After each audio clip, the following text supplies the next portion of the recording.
Wait, you're muted.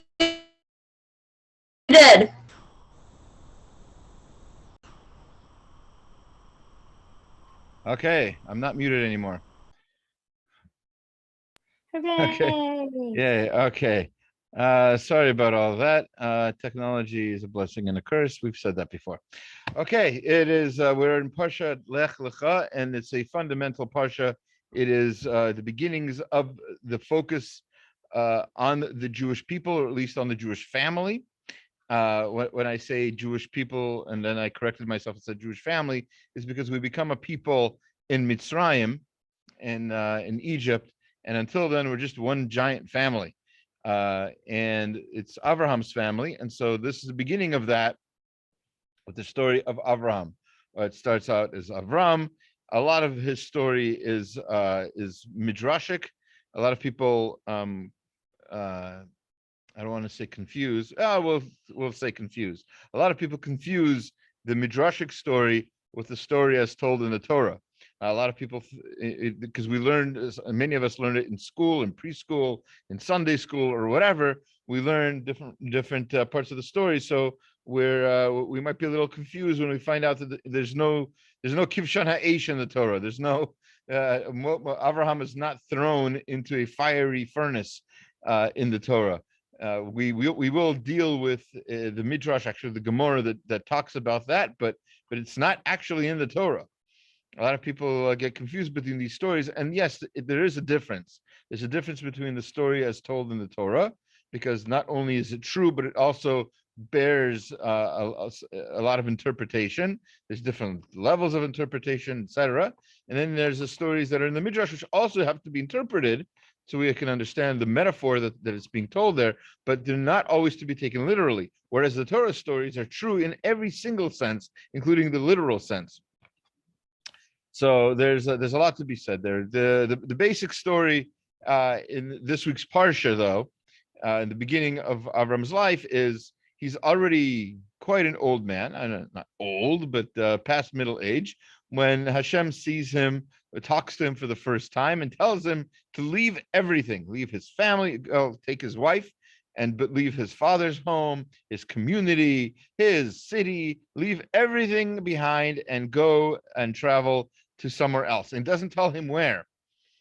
He goes to Israel, to Canaan, and he starts pretty much being alone there, except for the visitors that he grabs on the road, and they come to his tent, and he teaches them about Hashem and feeds them well and takes care of them, and that's the beginnings of Avram's family and his influence, monotheism. He is one tragedy after tragedy, difficulty after difficulty occur to Avram immediately when he goes to Israel. There's a famine and he has to leave Israel. He's not told to leave. He does it on his own. There's a question whether he did the right thing or not. He puts Sarah's reputation at risk by asking her to say that she's his sister instead of his wife when they go to Egypt, because the people there were quite evil, and they would have basically killed the husband to take the wife. As Rav Hirsch points out, that kind of situation has not changed very much.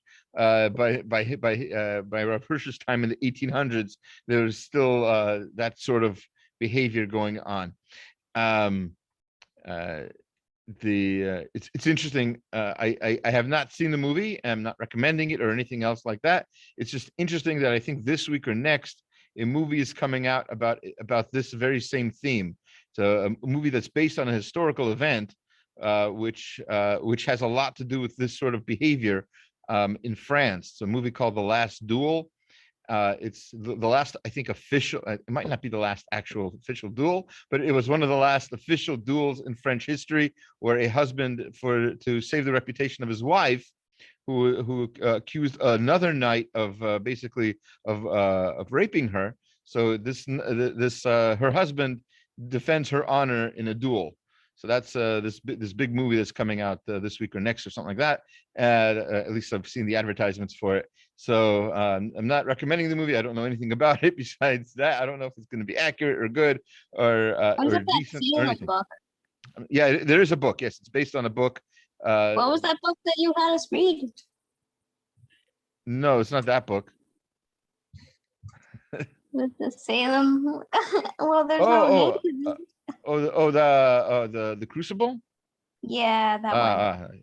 Crucible. Yes, very. That's a play. Yes, Arthur Miller. Okay, but this is another story altogether. But the point is, this kind of behavior where one person takes advantage of another person's wife, this has not changed, unfortunately. Anyway, people in power tend to abuse that power. All right. Anyway, so that's just one of the trials of Avram. We really don't have time to go into all of them in detail, but trial after trial after trial, and all this time, he and Sarai, his wife, are trying to convert people, are trying to stay safe, are trying to have children. The story of Hagar and Yishmael is in this parsha. There's a lot to say, and hopefully we'll get a taste of it in learning the parsha. If this is not enough of a taste, you can always go on YouTube and look at last year's class, which has a whole series of 7 or 8 other psukim to go into that are not that we're not dealing with this week. So, with no further ado, let me bring up our text sheet. Okay, and probably should share that with you. That's a nice thing to do, to share. I learned that in preschool. Where's the share button? Right there in the middle, a different color. They thought of everything. Okay, here we go. So here we are. The third parsha in the first book of the Torah, 5782. The sixth pasuk in chapter 12. So 12:6, Yud Bet Vav says, V'yavor Avram ba'aretz ad makom Shechem ad alon moreh v'haknani az ba'aretz. So it's talking about how he actually entered into Eretz Yisrael, to the Holy Land, and it says very clearly he passed through this area all the way up to Shechem, to that area north at the Alon Moreh, and the Canaanite was still in the land. Az ba'aretz. He was still in the land. The Canaanite was still in the land. Well, that's a silly thing to say, isn't it? It's actually Eretz Canaan. It is the land of Canaan. You would hopefully expect people of Canaan to be there, right? If I was going to write a book and I have a sentence there where it says Eddie walked through Los Angeles and people in Los Angeles were still there, or a better example, Eddie walked through America, Rabbi Rosenberg walked through America, and the Americans were still there. It's a silly verse, right?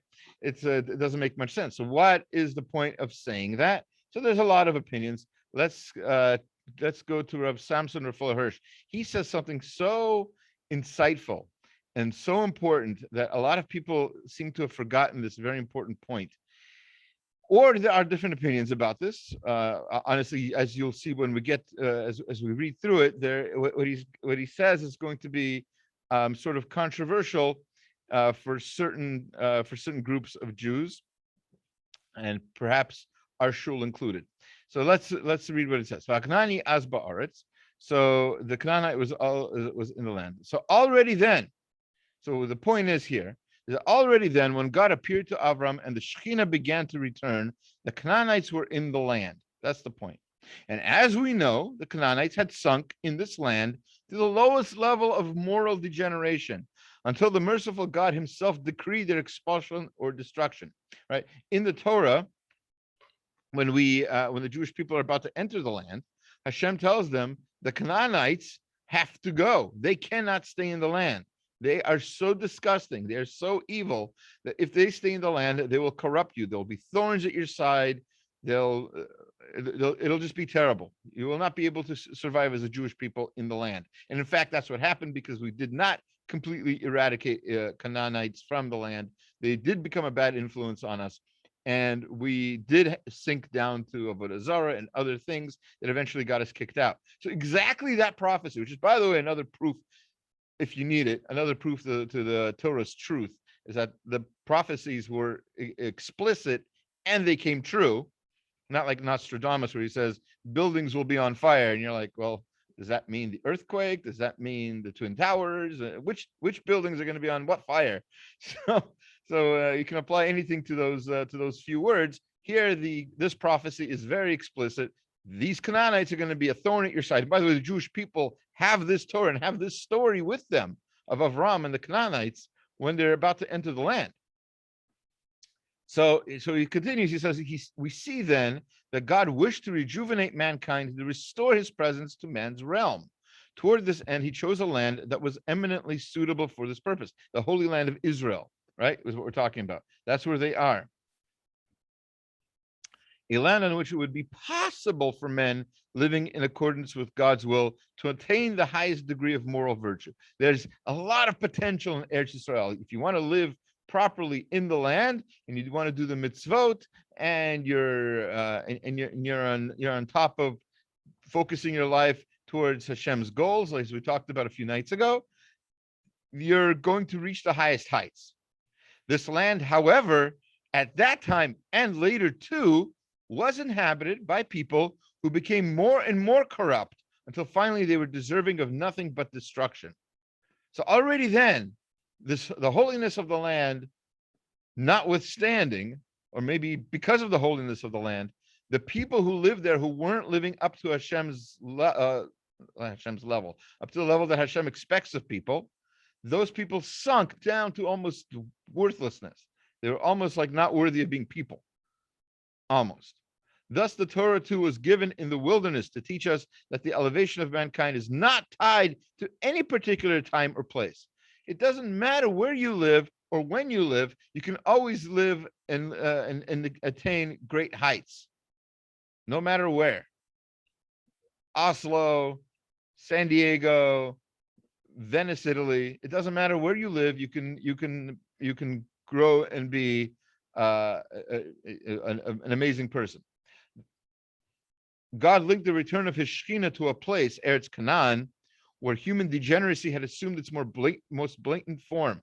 This tells us that although the character of a land inevitably has some effect on the character and qualities of the people who live on it, nevertheless, the divine quality in man, the ability to attain closeness to God, are within the reach of every nation, in Lapland as in Greece. In other words, in Germany, in Greece, it doesn't matter where you are. If you want to get close to Hashem, you can do that anywhere. In Avram's place of residence, Rotzchim, murderers too, can reside. The same soil can bear a Rotzeach next to a Navi, a murderer right next to a prophet. God's choice fell deliberately on a land seductive enough to corrupt its inhabitants so thoroughly that the very soil spewed them out. This was the land on which he planted his people, who themselves are not the most tractable of peoples. One of their basic character traits is kasha orif, stiff-neckedness. Right? We're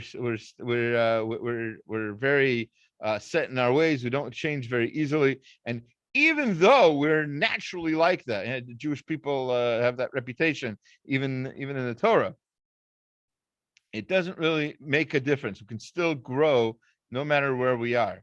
And the reason that Hashem chose this land, as we're about to see, is very important. It's because this is the same land that these evil people lived on, and still we can become holy even there. That's the point. Now, let's just skip down a little bit. He says the inhabitants of this land must choose between the heights of moral ascent and the depths of animalistic degeneracy, between blessing and curse, life and death. It is possible that this radical choice is symbolized by the proximity of the two mountains, flourishing Mount Gerizim beside desolate Mount Aval. Right, so we've got those two mountains right next to each other. And he says maybe that's what it symbolizes. That you've got this lush, beautiful mountain right next to. By the way, they get the same. It's also another huge miracle. that gets overlooked quite often. These two mountains, they get the same rainfall, they get the same, they're on the same level of latitude, longitude, whatever, right? They're in the same location. And still one is plush, like it's got like sprinklers that are working. And the other one is barren, like nothing's working there. So it's like, they have the same dirt. Like what's wrong with Hareval? And the point is, it's supposed to symbolize our potential. We can be amazing in Eretz Yisrael, and we don't necessarily will be, though. We have the potential, but we don't always live up to that potential. Okay. Anyway, hopefully that wasn't too controversial. It is Torah. We can deal with questions about that later. Meanwhile, let's skip to Psukim later, where it says, so he goes, this is still talking about his travels. We're not going to be too focused on this for too long. Just one other quick comment here, and then we'll go on. We're going to be skipping around a lot. Don't worry. But more about his actual travels. And after all, the parsha is called Lech, Lecha, go, travel. So we should talk a little bit about his travels, right? Besides the fact that the Ramban and points out numerous times that there's this idea of Maseh Avot Siman Labanim, which means the actions of our forefathers, especially here where he's traveling, will foreshadow or actually will inspire our future behavior, our future actions. Like literally, we're basically replacing Avram with the Jewish people. The Jewish people will do exactly what Avram is doing, just several hundred years later. Okay, V'yatek misham hahara mikedem lebeit el v'et ahalo beit el miyam v'ai mikedem v'yiven sham mizbeach laHashem v'yikra b'shem Hashem. So from there he moved onto the hill country east of Bethel, pitched his tent there. Bethel was on the west, Ai was on the east, and he built there an altar to Hashem, and he named it in Hashem's name instead of his own name, as Rav Hirsch points out, as seems to be the custom in most places. When somebody takes over a land, what do they name it after? They name it after themselves. And here's Avram pointing out very clearly what his mission is. His mission is to advertise Hashem's name. Okay, so Rashi famously says here, if you look over here back in the pasuk, it says, "Vayet ahalo." He pitched his tent. Now, ahalo, an ohel is a tent. A vav at the end of ohelo would mean his tent in Hebrew. A hey at the end of ohel usually has a kamatz under the lamed. It would be ohala, which means her tent. It would mean her tent. So it's spelled her tent. It's pronounced ahalo, his tent, which is interesting. So which did he pitch? Did he pitch his tent, or is he female? Why is his tent have a female designation? Simple question. So says Rashi, it's pronounced ohalo, his tent. Ohala ktiv, but it says ohala, her tent. But chila nata et ohel ishto. First, he pitched his wife's tent, but achar kach shel et shelo. He quotes a midrash in Bereshit Rabbah that says first he pitched his wife's tent, and then he pitched his own tent. So usually when people read this, and by the way, I'm pretty sure many people have studied this back in elementary school, if they went to a Jewish school. And they read this and they're like, oh, that's cute. He's taking care of his wife before he takes care of himself. I'm sure there's a feminist out there somewhere who's saying, why is she pitching her tent? She should pitch her own tent.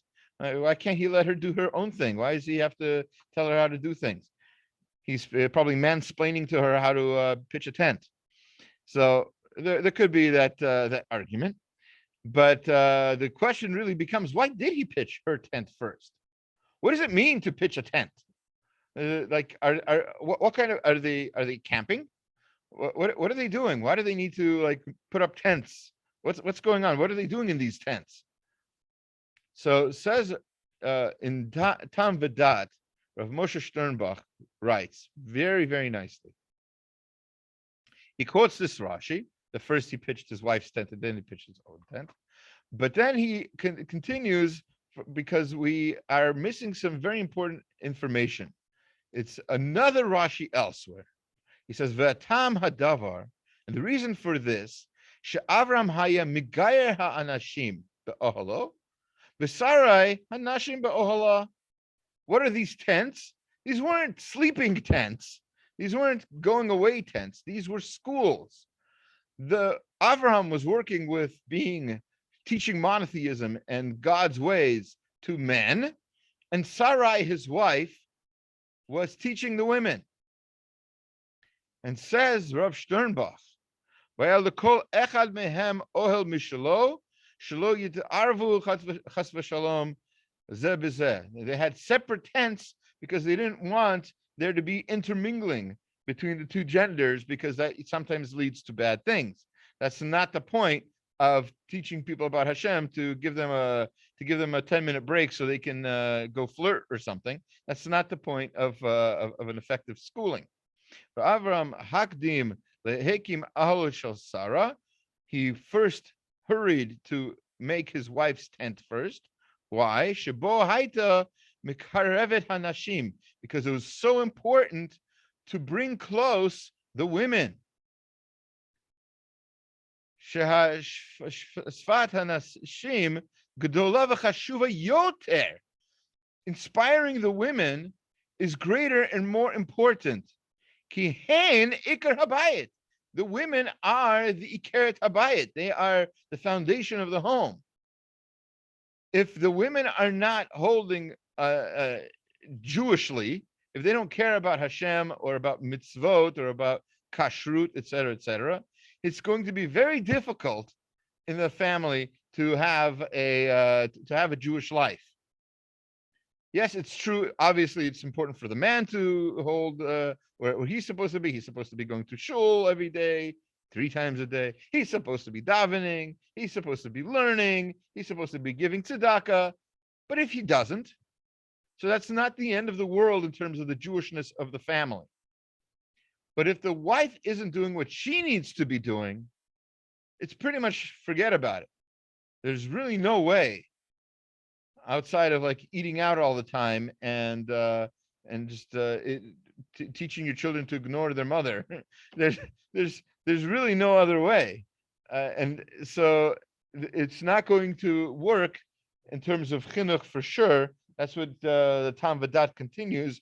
He says, V'zehu, one second, Zehu, I made it small, now I can't see it. There we go. Zehu limud ludorot. This is a very important educational lesson for all generation.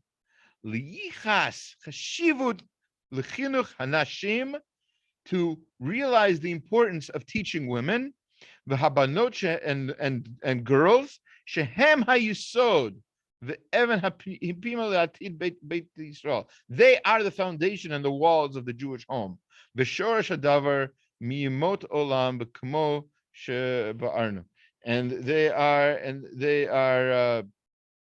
It's completely very important in every generation to focus on the Jewish education of women, not like Yentl, right? Where there's for those of you who don't know, those of you who are too young, God willing, you haven't seen the movie, and God willing, you never will have to. There's a film where this girl, this woman who was taught by her father, then her father dies, and she wants to learn more, but she can't because there's no girls' education, and everybody's discouraging her from learning. So she goes and pretends to be a boy to go to yeshiva. That's an old movie, 70s, I believe. Barbara Streisand. Anyway, it's completely false.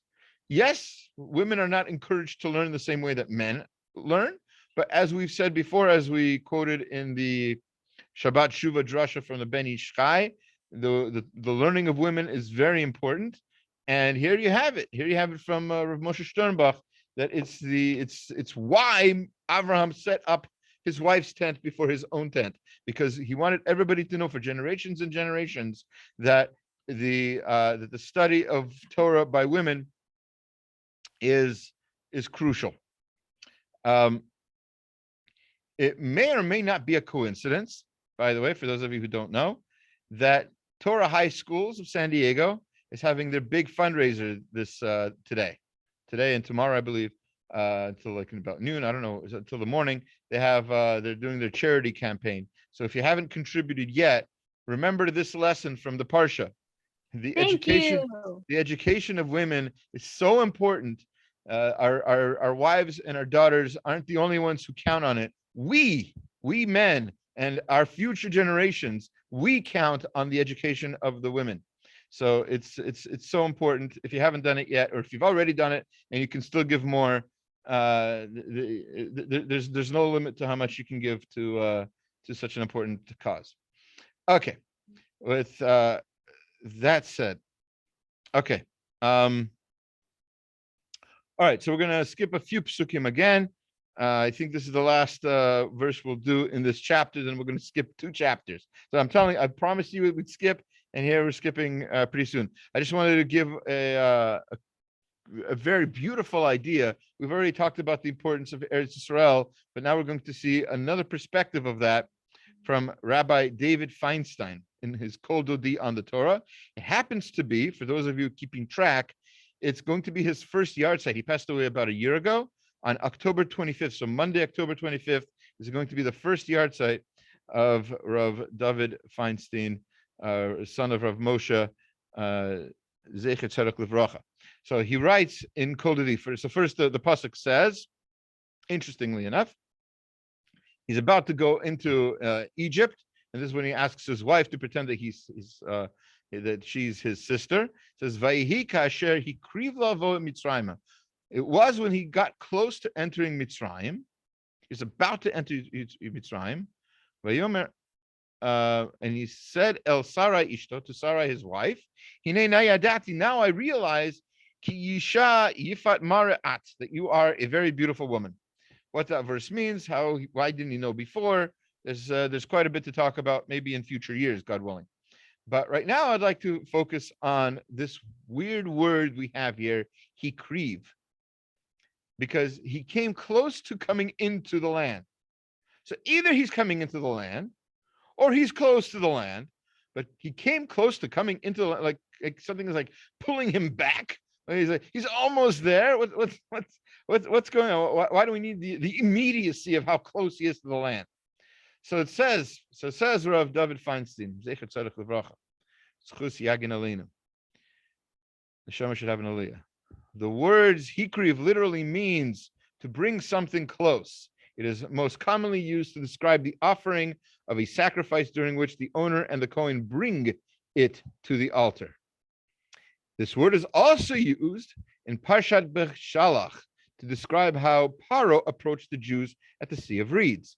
In explaining what Paro brought close, Rashi pops in and comments that this unusual form indicates that Paro pushed himself to be at the forefront of the Egyptian attack on the Jews, even though he was afraid. In other words, hikriv doesn't just mean he came close, he pushed himself to get there.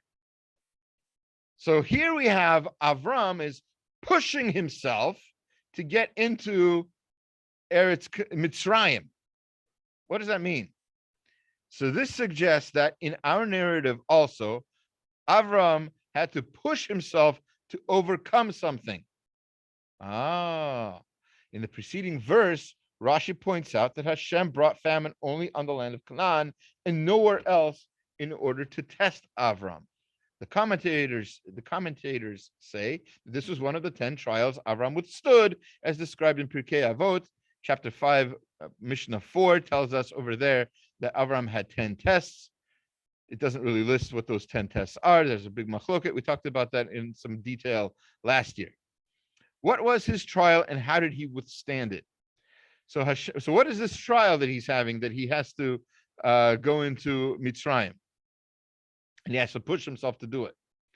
So Hashem had told Avram to leave his home and go to a foreign land. That was back in Ur Kasdim. Promised to give him the land of Canaan and make him wealthy in it. But soon after he arrived, there was a famine, and he was forced to go to Egypt just to stay alive. This was Avram's trial. Would he jump at the opportunity to leave a country which did not live up to his expectations in spite of Hashem's promises, or would he be reluctant to forsake the land that Hashem had told him would be his and whose spiritual superiority he had surely already recognized?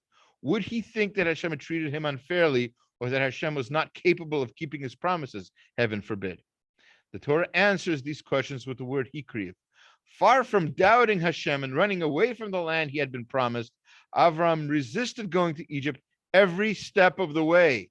He had to push himself to go to Egypt. He didn't want to go. He had every reason to go. The entire famine is only like focused on this land where he's standing. It's like those cartoons of like a storm cloud going over one person. He's in that storm cloud. When he's in Canaan, he's in that storm cloud. He should have every reason to jump out of that storm cloud, to like run away. But no, he doesn't. That's how he's passing this test. That he has to force himself to go to Egypt. Hashem had told him that his place was in Canaan, and he put off leaving as long as it was possible to survive there. When he finally reached a point where there was no choice, he still had to push himself to leave, as Paro would later have to push himself to overcome his fears of attacking the Jews. From this, we can see how great Avram's love of the land Hashem had promised him, and how strong was his desire to do Hashem's wishes. So that's what a great insight, right? This is here's Avram. There's a lot of tests going on in each test. That's one of the things I realized. I think last year or the year before, I tried to make a list of all the tests of Avram. There's supposed to be 10, but if you combine all the different opinions of which the 10 are, you'll have a list of. I think I came up with a list of almost 20 different tests. So instead of thinking of them as this is my own chidush. Now maybe this may or may not be true. I'm not seeing this written down anywhere else. Instead of thinking of them as events, sort of like each event is a test, think of each test as being the situation. What kind of situation is he getting out of? Is he in a situation where he has to test Hashem, where he has to wonder about Hashem's strength, or whether he has to wonder about what Hashem wants from him, or if he has to wonder about how holy the land is, or how holy, how much he has to care about his immediate family. Like when he has to push away Lot, might have been a test. When he pushed away Hagar, that might have been a test. When he pushed away Yishmael, that might have been a test. Or maybe all three of those can be called one test, and that's the test of family. Putting family, weighing your responsibility to your family versus your responsibility to your spirituality. There's a balance that every man has to strike, right? And so maybe that's one of the 10 tests of Avram, is finding that balance. That's just one example. So here in this one thing, this one event, you have multiple midot of Avram, or different philosophies and different ideas that can be popping up in his mind. And the fact that he forced himself to go to Mitzrayim, as Rav Feinstein points out, that shows the greatness of Avram and how he was able to withstand that test. Okay, let's like I said, as promised, we're going to skip all the way to chapter 14, verse 1. So chapter 14 is the war of the 5 kings versus the 4 kings, or the 4 kings versus the 5 kings, depending on which interpretation of that whole event you want to take. Either way, Avram gets involved because Lot was at that time in Sodom, and he was taken as captive.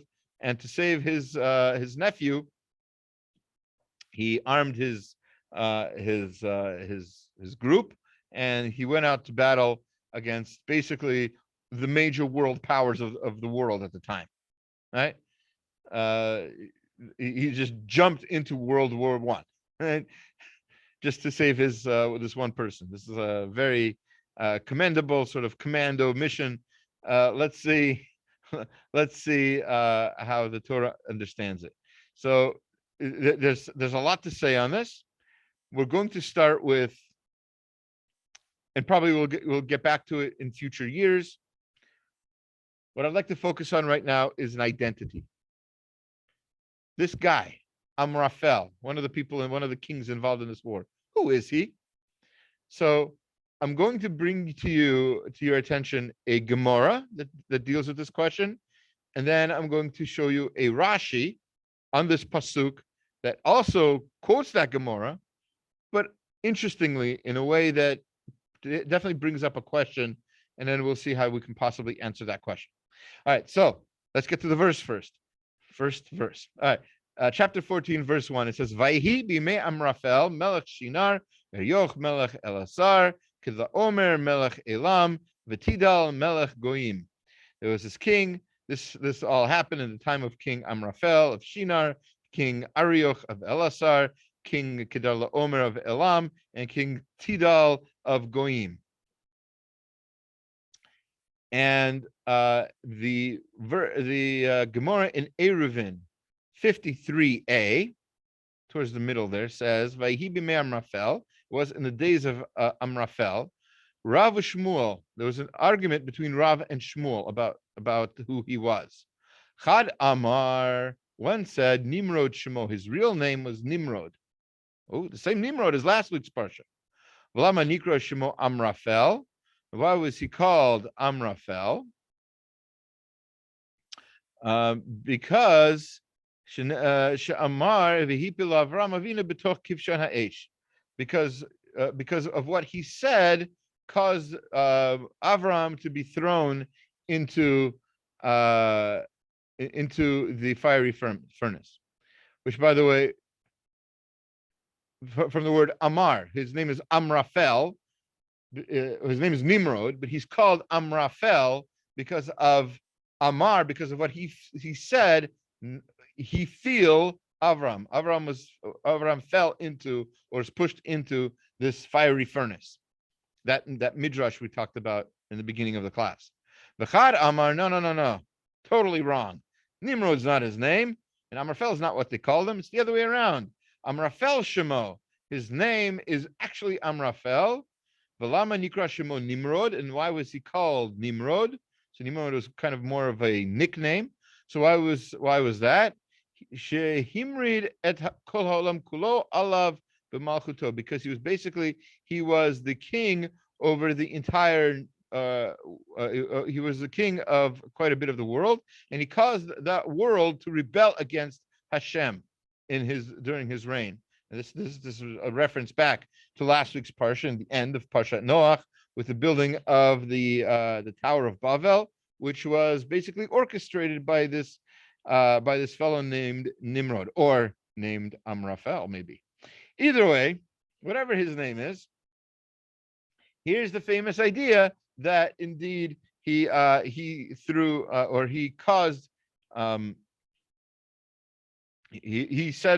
said some words, and Avram was thrown into the fiery furnace. Okay. Problem is that Rashi on this verse quotes the midrash and this Gemara. Says Amrafel, who Nimrod? He's actually Nimrod. Doesn't bring up the argument about what's his real name, what's his nickname. Doesn't really matter so much. She'amar Avram, he said to Avraham, Pol letoch kivshana eish. He told Avraham to jump into the fiery furnace. What's the problem? The Gemara itself told us that he said words that caused Avram to be thrown in.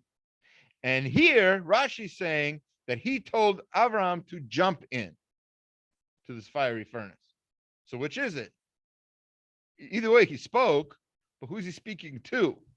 Wait, it wouldn't be like, I don't know, that doesn't make any sense to say like, oh, go throw yourself into a pit. Is that what it's saying? Yeah, that's what Rashi's saying. Who would want to listen to that? Plunge into the fiery furnace is how Sfaria translated that. So who does that? So he tells. There's a whole discussion. Right? This is kind of part of the answer, by the way. So why did Avraham go into the fiery furnace? Anybody remember the story from their youth? Because he smashed the idol. He smashed the idol. So So he got And- so the punishment for that is getting burnt. Well, Nimrod wanted to see if like Hashem would save him. Ah, beautiful, right? So Hashem. So Avram said, "I don't believe in idols. I believe only in Hashem, and Hashem will save me no matter what." And Nimrod says, "Oh yeah, he's going to save you no matter what. Well, in that case, prove it by jumping into this fiery furnace. See if your God saves you, and otherwise bow down to statues." And Avram says, "No, I will not bow down to statues. That's one of the three mitzvot that you're supposed to be arog velo yavor. You're supposed to give up your life and not perform that particular sin." So he says, "Indeed, I will jump into the fire," and he does, and he survives miraculously. There's more to it, but let's leave it at that. So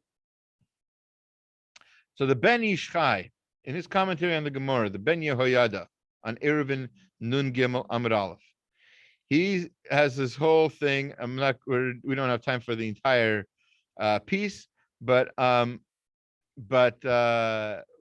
at least say like this. Let's see, how can I summarize this? All right. Okay, so he says basically there's two possibilities.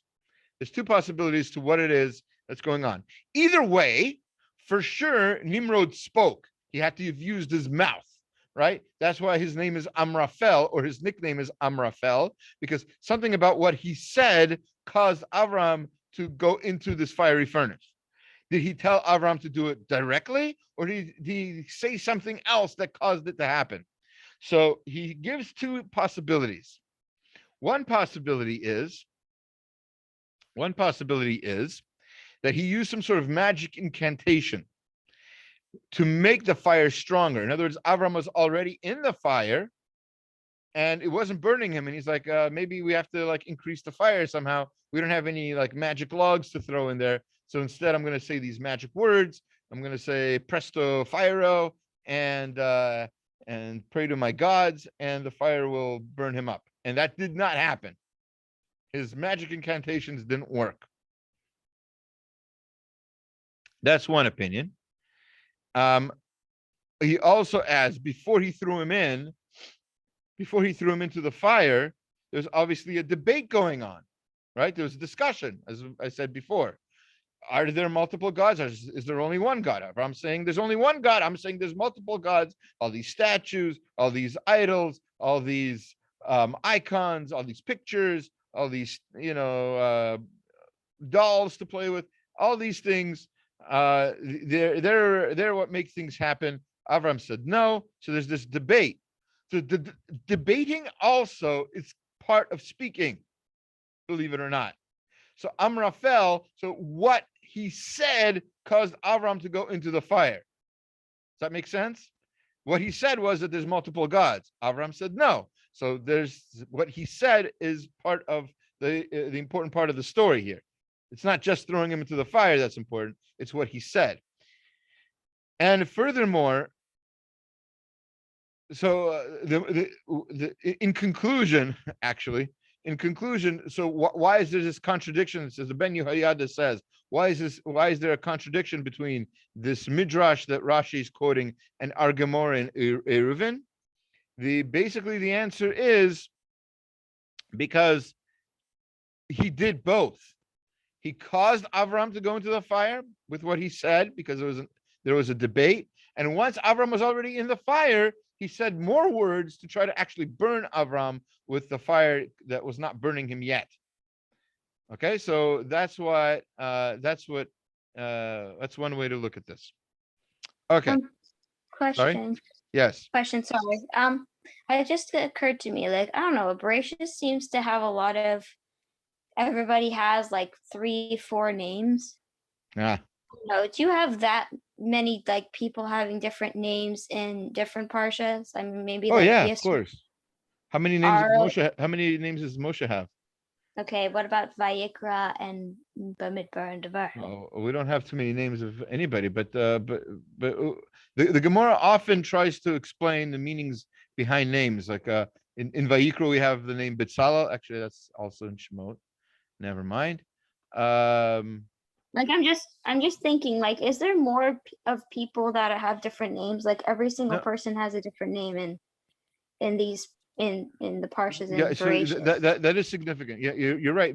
In Bereshit, in particular, especially our avot, their names are sometimes changed for different reasons.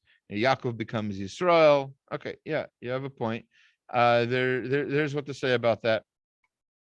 But also remember, it's crucial to remember this.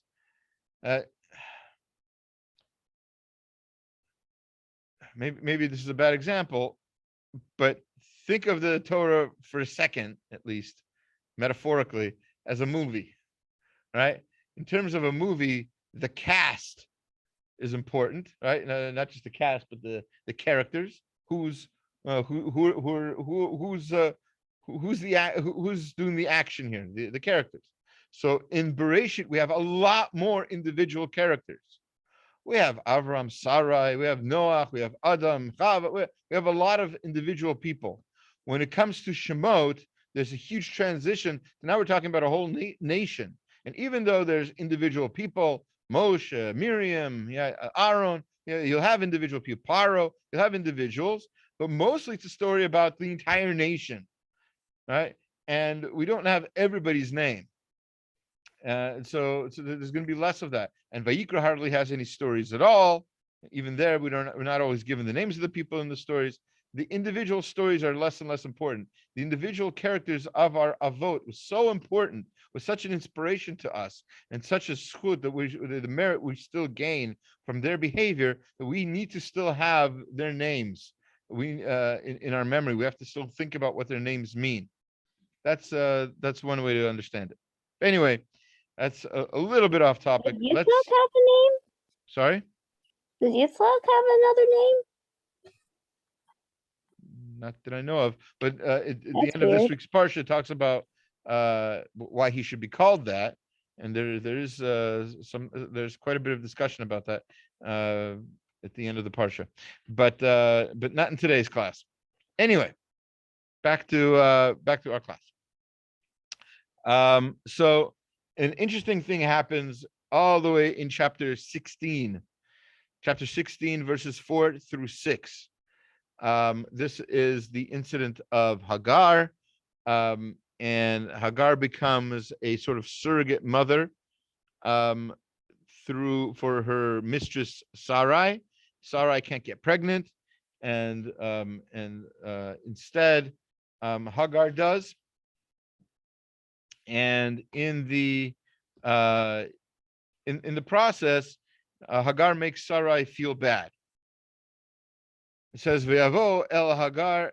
So Avram had relations with Hagar, v'tahar v'tere ki harata v'tekal gvirta be'eneha, and she conceived. She had a baby, or she became pregnant.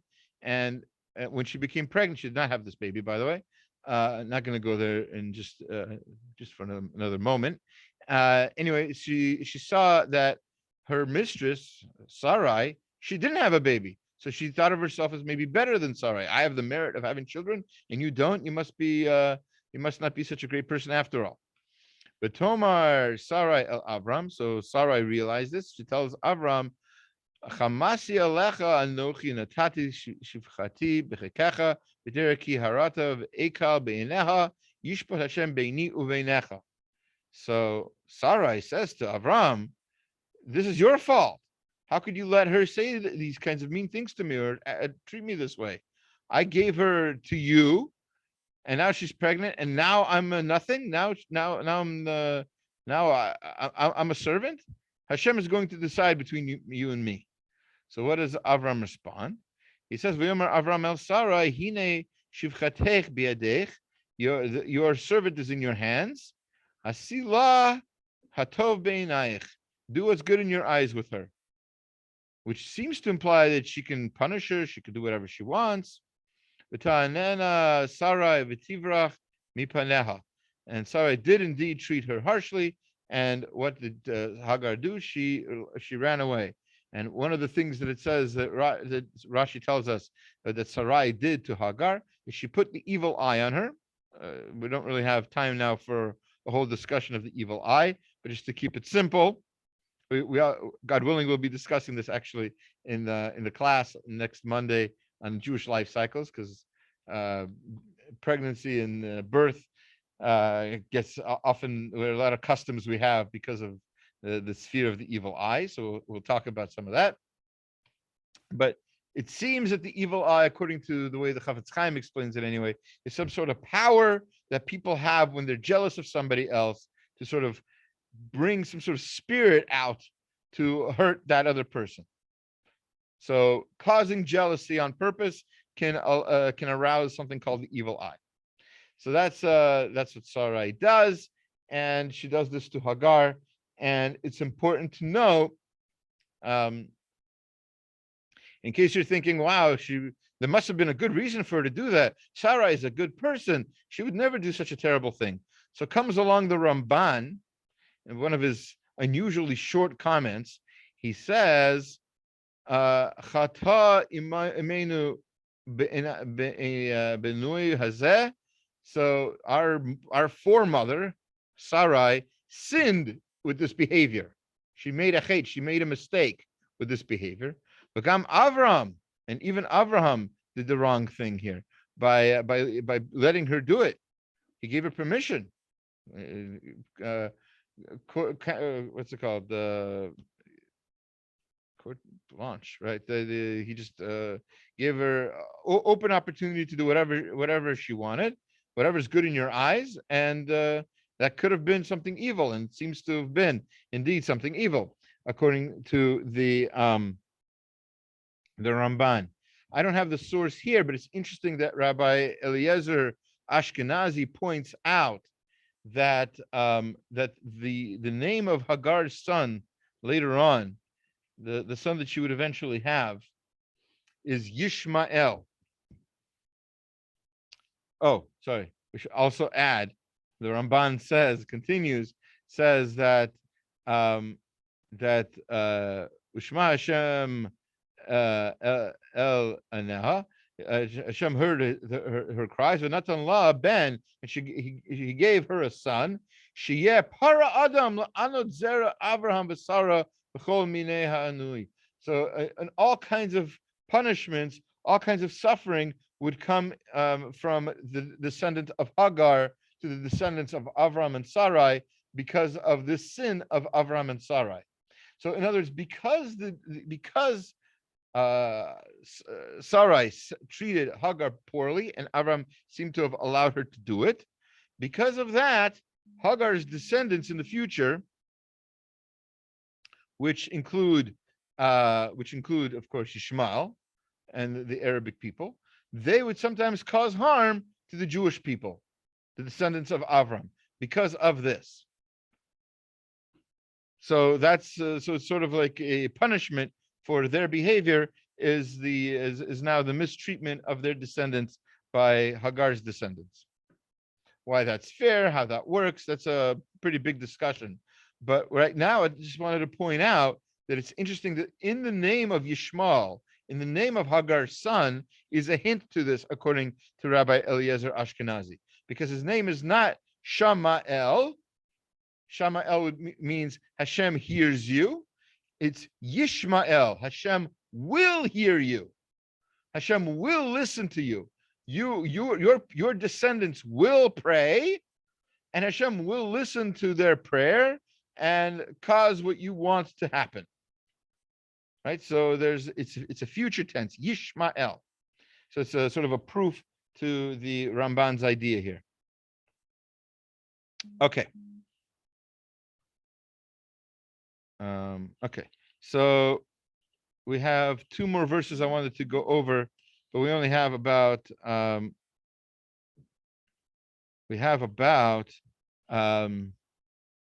few minutes here. We'll skip the next comment and go to this important Rashi. Yeah, we'll deal with this Sforno next year. Also important Sforno, also about the land of Israel. So let's go to Rashi. So Rashi tells us, this is all the way at the end after Hashem tells Avram to perform the mitzvah of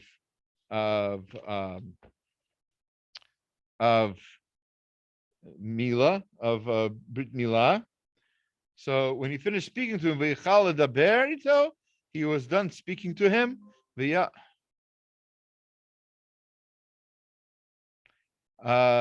Elokim al Avram, and Hashem left from Avram.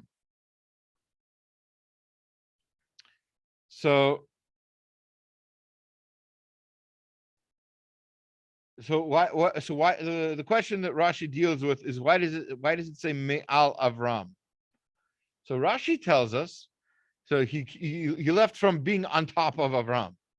He was done with the conversation. He left from being above Avram. Why above Avram? So Rashi tells us Lashon Nekiyahu Klape Shechina. This is a nice way of saying it because we're talking about the Shechina. We're talking about Hashem. What does that mean? So what we're saying is that it says the Mizrahi tells us, Mizrahi is a commentary on Rashi, Lashon Nikiya, Lomer Belashon Al. It says on. The Im Lokain, if it wouldn't have said on from above Avram, you would have thought V'yal Elokim ate Avram bivei lechol ze ine el lefi pshuto aval lefi. Okay, so the you would have thought that Avram and Hashem are on the same level, and that's an impolite way to speak about the Shechina. So that's why it had to say from above Avram, even though it's obvious Hashem was above Avram. He wasn't like on the same level as Avram. But if it wouldn't have said that, you would have possibly have said such a thing. So to speak politely about the Shechina is one of the other things that the Torah does. Then comes along the Gur Aryeh, that's sort of the Maharal of Prague, and explains it in a different way. You would have thought that first of all, he basically quotes the Mizrahi, which said the Imlo Kain Hare Shechina Omedet Eitzel Avram. You would have thought that the Shechina is next to Lamakti Ve'al. Why does it say Ve'al? The Lashon Nikiyahu Shechina Alav. Lefia Midrasho. And so then he continues. Lefia Midrasho Shehatzdikim Heim Merkavato Shel Hakadosh Baruch Hu. The reason for all of this is because, in effect, the level of Avram and the level of all of the patriarchs is that they are the chariots of Hashem. That's what it says in the Midrash. They are the chariots of Hashem in this world. So what that means is the chariot is the thing that brings somebody somewhere. So Hashem's Shechina, which is not a physical thing, but it's a physical feeling we have when we're feeling godly, when we're feeling inspired. So that is the chariot of Hashem. And the Avot, the Avraham, Yitzchak, and Yaakov, they made it so that we can relate to the Shechina in some way. It's not some sort of foreign, weird concept. You hear about some other religion, you're like, that's weird. That doesn't make any sense. You hear about, for instance, I overheard recently that somebody said in the university that there's somebody on a special diet where they don't eat onions and garlic because those are roots. They don't eat any root foods. And then so somebody else asked me to look up what religion that was. So it turns out it's Jain Buddhism. So they don't eat root vegetables. Why they eat the vegetable at all if they're not going to eat the roots? I don't know. I'm not into it. But the point is, it's strange when you hear such things. It's such a weird new like how do you not eat onions and garlic? Like that's the basis of all cooking. Even if you don't like garlic by itself or onion by itself, you saute it, it becomes something different. Either way, maybe not too much, but I'm not going to get into it. Life they live in. Whatever. Even okay, if you don't like it, but to have a whole religion where you can't eat it, it's a little bit strange. It doesn't sound right at first. You need to like research it to see if it makes any sense. So to make the Shechina relatable, lahavdil elef havdalos, to a completely different religion, the true religion, Torah, tells us that Hashem's Shechina is feelable, is feltable. You can feel it in this world. And how do we feel it in this world? Through the work of Avram, Yitzhak, and Yaakov. That's what makes them the Markava. That's why we think, oh, maybe Hashem is on the same level as them. The chariot rider is on the chariot, right? No, they're not on the same level. They're not in the same sphere. The Torah needs to remind you, calm down. Avraham was just a person, just like you. He was holy, he was amazing, but all of us can be. All of us can bring down the Shekhinah. And that might be possibly one of the most important themes of the Torah, is that we all have this amazing potential to bring down the Shekhinah, to do holy, great things. And whether it's in educating women, or if it's honoring the Holy Land, or if it's teaching about Hashem, doing kiruv, all these are important mitzvot that help bring the Shekhinah to the land. We should continue in our efforts to do all of these things, be as holy in Lapland and in Greece as we would be in Eretz Yisrael. And with that, I wish you all a good rest of your week. I'm going to stop the recording.